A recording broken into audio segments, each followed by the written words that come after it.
e não nos deixes cair em tentação, mas livra-nos do mal, porque teu é o reino, o poder e a glória para sempre.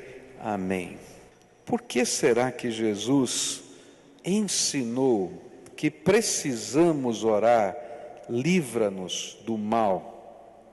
É interessante perceber que essa expressão, livra-nos do mal, ela pode ser traduzida e, na minha opinião, ela melhor seria traduzida como livra-nos do maligno, porque de fato é isso que está escrito ali no original. É interessante que durante muitos anos na história não havia nenhum problema para as pessoas entenderem que existe um personagem que é a personificação do mal, Satanás ou o diabo. No final do século XIX, começo do século XX, os homens começaram a acreditar tremendamente na ciência.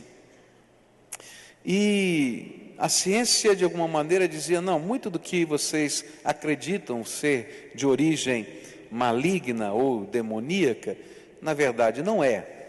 E, em parte, a ciência tinha razão, porque haviam várias crendices. Mas chegou-se então ao extremo de dizer: não existe nenhuma personificação do mal. E esse pensamento foi entrando dentro da sociedade, entrando dentro das igrejas, inclusive, e a concepção, por exemplo, de diabo, de demônios, de inferno, de batalha espiritual, começou a ser questionada de uma maneira científica, ou achando uma enfermidade, ou achando uma outra expressão qualquer da natureza humana ou da natureza normal da vida, sem ter lugar para o sobrenatural. E esse foi o tempo, vamos dizer assim, do grande racionalismo. Só que esses anos todos de racionalismo não conseguiram responder algumas questões. E agora, quando a gente entra na pós-modernidade, as grandes universidades do mundo começam a reestudar aquilo que elas acreditavam e a dizer: existe uma coisa que a gente não consegue explicar, que vai além da nossa capacidade e que tem a ver com a espiritualidade. E sem poder definir muito bem a espiritualidade, de como, de que maneira, eles dizem: olha, tem algo que vai além, que a gente não consegue entender. Só que Jesus já estava dizendo isso há muito tempo. E ele estava dizendo: olha, entre tantas coisas que você tem que aprender a orar, inclusive suprimento para a sua vida, o pão nosso de cada dia, você também precisa aprender a orar pedindo proteção de Deus contra a intervenção do maligno. O apóstolo Paulo vai deixar isso de uma maneira muito forte, clara, em Efésios capítulo 6, versículo 12, onde ele diz assim: pois não é contra carne e sangue que temos que lutar, mas sim contra os principados, contra as potestades, contra os príncipes do mundo destas trevas, contra as hostes espirituais da iniquidade nas regiões celestes. E para Paulo e para Jesus, essa era uma realidade constante. Ele sabia que a verdadeira batalha, a verdadeira luta que se travava na vida, ela tinha dimensões espirituais. Primeiro, quem é o nosso inimigo? Quem é Satanás? A palavra Satanás significa adversário, inimigo, alguém que acusa diante dos tribunais. E ele vai aparecer como um adversário, como alguém que está acusando, como alguém que vai se opor ao povo de Deus. A Bíblia vai falar que ele é um anjo caído, que é Lúcifer, que abandonou junto com um terço das hostes celestiais o domínio de Deus. E Deus só não nos destruiu até agora por misericórdia de nós, porque no dia que Ele julgar o universo, Ele vai julgar Satanás, os seus anjos e também todos os seres vivos na terra. Outro nome que ele aparece e dos principais é o diabo, o caluniador. Passa a significar tudo que é anti-humano, antidivino. E Jesus nos ensina que nós devemos pedir que sejamos libertos deste poder destruidor. Se você tem Jesus como Senhor e Salvador da sua vida, e se o Espírito Santo de Deus está dentro do seu coração, e Ele é o selo, a marca de garantia sobre a tua alma, então não precisa ter medo não, porque a Bíblia diz assim, em 1 João 4, versículo 4, filhinhos, vós sois de Deus, e já os tendes vencido, porque é maior aquele que está em vós, do que aquele que está no mundo. Então, querido, primeira coisa, você precisa de Jesus. Agora, se não tem Jesus, você está em perigo. Pode ter certeza disso, porque o inimigo está operando aqui nessa terra. Agora, como ele trabalha? A primeira coisa que a gente vai aprender sobre isso é que ele usa uma ferramenta chamada astúcia, e usa esquemas que são muito bem planejados e sutis. Veja só como ele se apresentou para Eva no jardim. Ela se apresentou para Eva no jardim como um dos animais que tinham maior inteligência naquele tempo, maior habilidade, que era a serpente. E da mesma maneira ele age nos dias de hoje. Ele se apresentou a Jesus em certo momento através dos lábios de Pedro, quando Pedro começou a falar com Jesus e disse assim: Jesus, você não pode ficar falando de morte, esse negócio de morrer na cruz aí não é o melhor sermão. Se você fizer umas multiplicações de pão aqui, umas curas, olha, vai bombar o seu ministério. E aí então Jesus diz assim: arreda-te de mim, Satanás, falando para Pedro, porque de uma maneira astuta ele induziu Pedro, o apóstolo Pedro, o discípulo Pedro, a falar coisas que não vinham do coração de Deus. Então Satanás usa astúcia para nos confundir, para trabalhar a nossa alma. 2 Coríntios 11, versículo 14 diz assim: e não é de admirar, porquanto o próprio Satanás se disfarça em anjo de luz.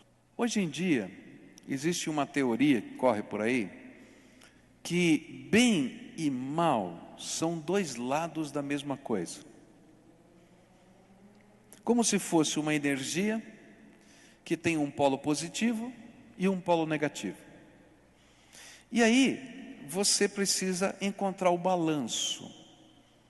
Então, se você tem um pouquinho de bem, tem um pouquinho de mal, está tudo bem, está tudo resolvido. Só que isso é uma astúcia de Satanás, porque a espiritualidade não é só uma energia que você tem um balanço. A espiritualidade está personificada no Deus Todo-Poderoso, que é o sumo bem, que é o grande bem na nossa vida, mas também está personificada numa pessoa chamada Satanás, que é o opositor de tudo quanto Deus faz nessa terra e trabalha na nossa vida, no nosso coração. Às vezes a gente imagina que a gente está falando com coisas que são divinas, mas na verdade a gente está sendo confundido por Satanás. Alguns anos atrás, eu recebi uma família, a família inteira veio à igreja, e de repente essa família estava vivendo uma angústia muito grande. O seu filho de 18, 19 anos de idade, ele começou a ter algumas reações muito esquisitas, muito estranhas. E normalmente quando ele tinha uma reação dessa, ele estava dirigindo e ele batia o carro. Já era a terceira vez. E a família ficou em desespero, disse: não é normal, o que está acontecendo? E o filho dizia assim: olha, quando eu estou, determinados momentos eu estou dirigindo o meu carro e eu apago. Como assim apaga? Eu não sei. E as pessoas que estavam do lado diziam assim: não, ele não apaga, ele fica diferente, Ele continua falando, ele continua vendo, ele continua dirigindo, mas ele fala com uma voz diferente, ele tem um jeito diferente, ele tem uma postura diferente. É um negócio esquisito demais. Tão esquisito que eles foram procurar um pastor. Assim, olha, nós já levamos no médico, já levamos no psiquiatra, já levamos nisso, levamos naquilo, levamos naquilo outro. Eu não sei o que está acontecendo. E aí a gente começou a conversar.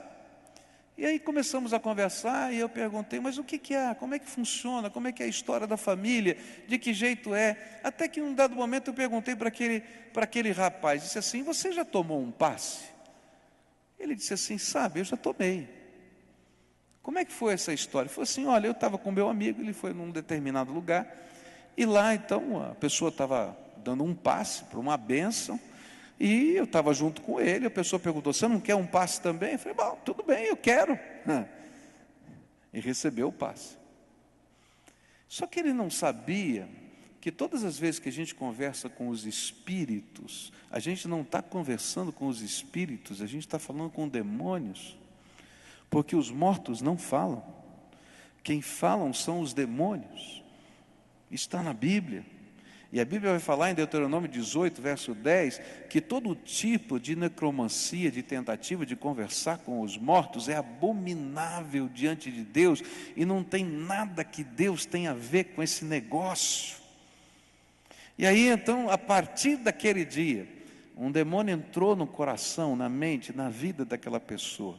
Ele foi enganado pela astúcia, porque ele achou que estava ganhando uma bênção, mas na verdade não tinha bênção nenhuma, era uma enrolação.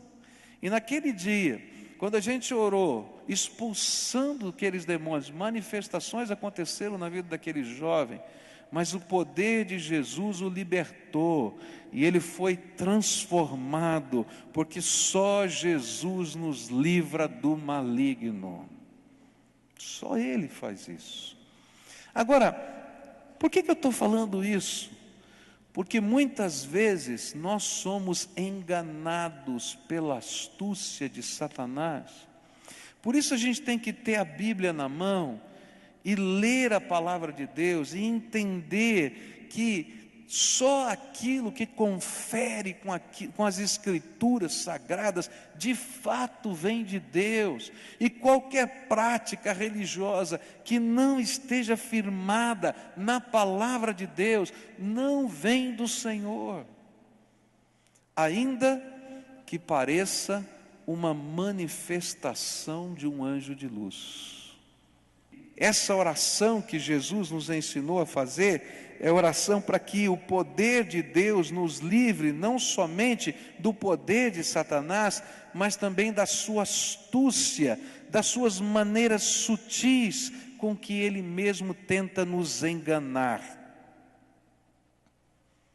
Queridos, essa não é uma realidade fora do normal. No mundo espiritual, essas coisas estão acontecendo a todo instante. E a batalha espiritual é tremenda.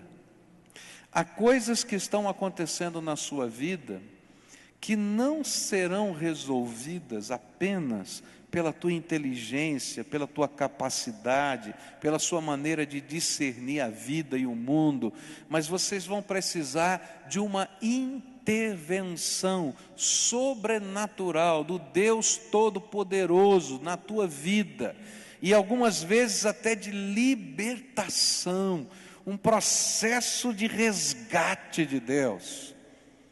E queridos, eu quero dizer uma coisa para vocês: Satanás é astuto, e ele trabalha até no meio do povo de Deus.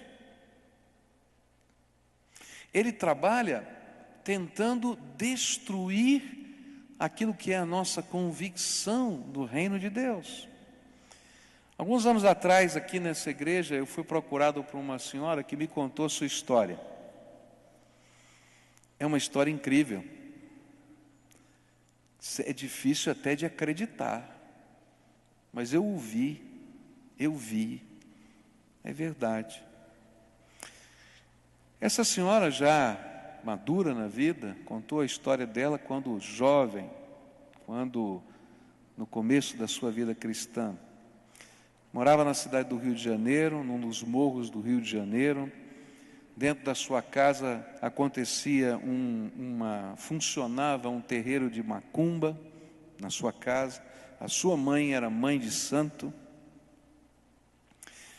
E houve um problema de família, e ela percebeu uma situação ruim entre o seu pai e sua mãe, e foi um momento de muita angústia na sua vida, e por causa disso ela começou a frequentar uma igreja evangélica, uma igreja batista. Começou a frequentar aquela igreja, veio a se converter, Jesus transformou a sua vida, fez uma marca profunda na sua alma de transformação. E através do testemunho dessa moça, houve a vitória da sua mãe se converter também. Mas um dia, lá no terreiro do macumba, quando a mãe estava ainda naquele processo, e ela estava ainda evangelizando, houve uma profecia maligna lá dentro do terreiro, que Satanás ia tentar destruir a vida daquela moça. Bom, a gente tem tranquilidade, porque a palavra de Deus diz, que é maior aquele que está conosco. Mas presta atenção como você vive, porque às vezes a gente abre brechas espirituais dentro da nossa vida, e a gente não entende como é que funciona a dinâmica das coisas espirituais. Balaão disse para Balaque que a única maneira de destruir ou de atingir uma maldição no meio do povo de Deus é quando o povo de Deus desonra o nome de Jesus. Aí a gente abre brechas espirituais na nossa vida, desonra o próprio pacto que ele tem com Deus. Bom, essa moça sabia disso, a mãe, todo mundo na igreja, e de repente ela começou a namorar uma pessoa que não era do Senhor. Essa pessoa vinha aos cultos, ela conhecia dentro da igreja, mas não era convertida. Vinha aos cultos, assistia, e assim foi, o namoro foi avançando, e o namoro terminou na cama, num motel. E quando ela fez pela primeira vez sexo com um homem, na cama de um motel, com esse homem, no momento em que eles estavam tendo o seu relacionamento sexual, aquele homem ficou possesso por Satanás. E Satanás falou através da boca daquele homem para aquela mulher: eu falei que ia destruir a tua vida. Ela me contou isso. E depois me contou a sua história, as bagunças, as dificuldades, os desacertos, porque ela se afastou dos valores do reino de Deus e da sua justiça. Agora, se você tem vida com Deus, se você tem comunhão com o Espírito, se Jesus é o Senhor da tua vida, maior é aquele que está sobre você do que qualquer outra coisa. Agora, essas são realidades. Tem gente que não gosta de falar sobre elas, mas são realidades da palavra de Deus, são realidades da vida. Uma outra maneira de Satanás trabalhar é quando ele torce a palavra de Deus.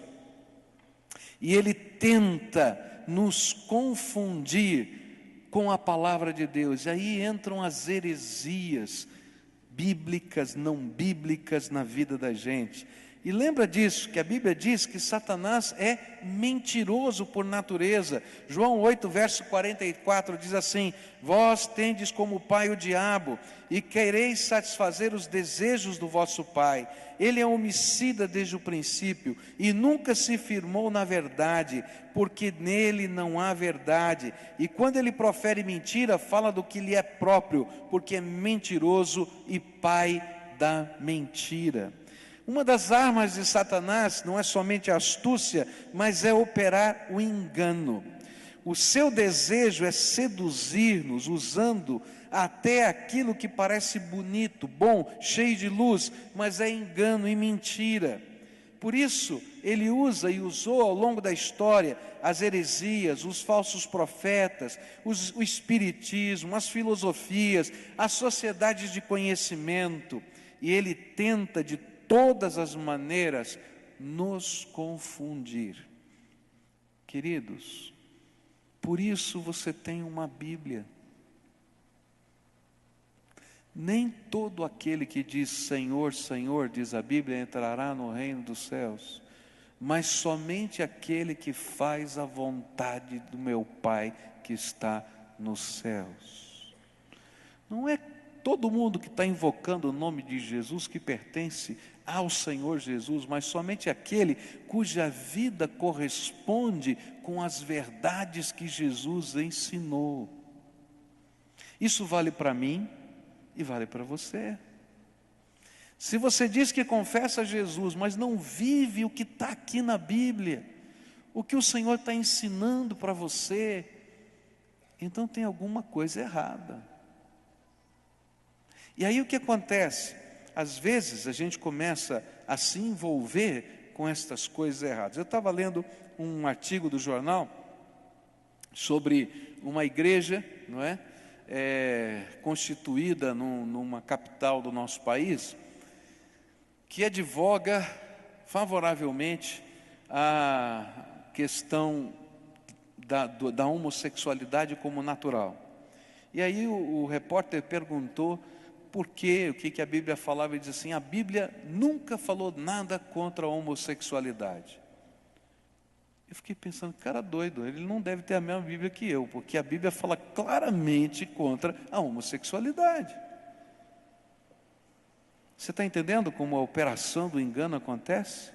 E aí começam a colocar alguns versículos da Bíblia e dizer, olha, que Davi e Jonatas e não sei o quê, e papapá, mas a Bíblia nunca falou isso. E de repente você começa a ver a mentira sendo forjada como uma aparência de verdade. Ou quando a gente vê, por exemplo, algumas práticas muito estranhas em alguns cultos, e a gente diz, onde está isso na Bíblia?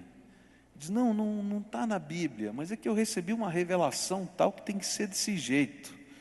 Diz assim, queridos, nós vivemos pela palavra de Deus, só pela palavra de Deus. E se a gente não aprender a viver pela palavra de Deus, a gente vai ser confundido nessa vida. Por isso, nós precisamos do Espírito de Deus dentro de nós, nos iluminando para entender a palavra de Deus, para deixar a palavra de Deus fluir dentro do nosso coração, porque Deus, Jesus é verdade. Ele disse, eu sou o caminho e o quê? A verdade e a vida. Olha, não tem meia verdade com Jesus, não tem mais ou menos, ou é ou não é. Ou a gente tem pacto com o Senhor ou não tem. Uma das outras maneiras do inimigo trabalhar é quando ele começa a semear dúvidas no nosso coração. Será que a Bíblia é a palavra de Deus? Será que eu posso crer na palavra? Será que não tem? Queridos, você precisa que o Espírito de Deus esteja dentro de você, que a palavra de Deus esteja dentro de você, e aí não vai ter dúvida, porque a convicção do Espírito Santo é algo tremendo dentro da nossa vida. Ele testifica, Deus mesmo testifica dentro do nosso coração. Você precisa ter comunhão com Ele, buscar a presença dEle, senão você vai ser levado por todo o vento que sopra. Sopra para um lado você vai, sopra para o outro você vai para o outro, vai para o outro. Querido, você precisa ter firmeza naquilo que Deus ensina, crer na sua palavra, comprometer-se com Ele, entender que Deus tem um plano para a sua vida, e esse plano é motivado no seu amor e na bênção que Ele tem para você. Satanás trabalha todas essas questões dentro de nós, e uma das grandes armas do inimigo é não mostrar as consequências dos pecados. A grande lição da oração do Pai Nosso toda está nisso. Existe um Rei que é Senhor sobre todas as coisas, que nos ama, que tem um propósito para a nossa vida, que viu a realidade espiritual que está à nossa volta e nos amou. e sabendo que nós não tínhamos condições de enfrentar estas batalhas espirituais sozinhos, sejam as mais dramáticas, como uma possessão demoníaca, sejam as menos dramáticas, como uma tentação, Ele mesmo tomou o nosso lugar na cruz do Calvário, morreu pelos nossos pecados, para que tudo aquilo que fazia separação entre nós e Deus pudesse ser cravado na cruz sobre Ele, e Ele pudesse pagar a nossa dívida. Desceu ao Hades, ao lugar que nós chamamos de inferno, tomou das mãos de Satanás as chaves da morte e do inferno, e ressuscitou ao terceiro dia, para que todo aquele que crê, que confessa Jesus como Senhor, que coloca a sua vida na mão dEle, que coloca a sua esperança nele, que espera a graça interventora dEle no seu coração, possa ter vida abundante, vida transbordante de graça por toda a eternidade. E essa é a essência do Evangelho. Por isso, quando Ele nos ensinou a orar, Ele está nos lembrando que nós precisamos de Deus para reconhecer a grandeza dEle e adorá-lo, para se comprometer com Ele como Senhor e servir nessa terra, para depender dEle no seu sustento e para saber que Ele é o único Salvador e libertador das nossas vidas. Não há poder do inimigo capaz de enfrentar uma palavra do Deus vivo. Como é que está a tua vida? Como é que está o teu relacionamento com Jesus? Para você ser alguém transformado pelo poder de Deus, você não precisa apenas saber que Jesus existe ou respeitar a existência de Jesus. Você precisa que Jesus more no seu coração, que Ele esteja dentro da sua alma, que você tenha um pacto com Ele e com os valores dEle na tua vida. Você tem que permitir que o Senhor Jesus reine aí dentro da tua alma. Às vezes, sem saber e sem querer, a gente firmou pactos com o maligno, procurando coisas que não tinham nada a ver com Deus. E a gente tem que renunciar a essas coisas e dizer que só Jesus é o Senhor da nossa vida. E a gente firmar pactos de vida e de vida eterna com Jesus.